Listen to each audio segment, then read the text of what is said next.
Hello hi നമസ്കാരം. നിങ്ങൾ banana pudding കഴിച്ചിട്ടുണ്ടോ?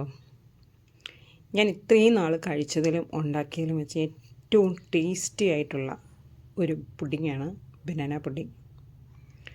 ഏറ്റവും സിമ്പിളാണ്, ഒപ്പം യമ്മിയാണ്. അതിൽ നമുക്ക് കിട്ടുന്ന ഓരോ ബൈറ്റിലും അതിൻ്റെ ഓരോ ടേസ്റ്റ് നമുക്ക് തിരിച്ചറിയാം. അതുപോലെ ഹെൽത്തി ആയിട്ട് നമുക്ക് കഴിക്കാം. ഒരു പ്രയാസവും ഇല്ല. എല്ലാവർക്കും ഉണ്ടാക്കാനും എളുപ്പമാണ്. അപ്പോൾ എല്ലാവരും ഇതൊന്ന് ട്രൈ ചെയ്യണം. ഇതിൻ്റെ റെസിപ്പി വേണമെങ്കിൽ ഒന്ന് കമൻറ്റ് ചെയ്താൽ മതി, ഞാൻ ആ വീഡിയോ ചെയ്യാം. വീഡിയോ ഒരുപാട് ലെങ്ത് ആകുന്നതുകൊണ്ടാണ് വീഡിയോ ആയിട്ട് ചെയ്യാത്തത്. ആർക്കെങ്കിലും ഇതിൻ്റെ റെസിപ്പി വേണമെന്നുണ്ടെങ്കിൽ ഞാൻ വീഡിയോ ആയിട്ട് ചെയ്തിടാം. അതുപോലെ ഓരോ ബൈറ്റിൽ നമുക്ക് അതിൻ്റെ ടേസ്റ്റ് അറിയാൻ പറ്റും.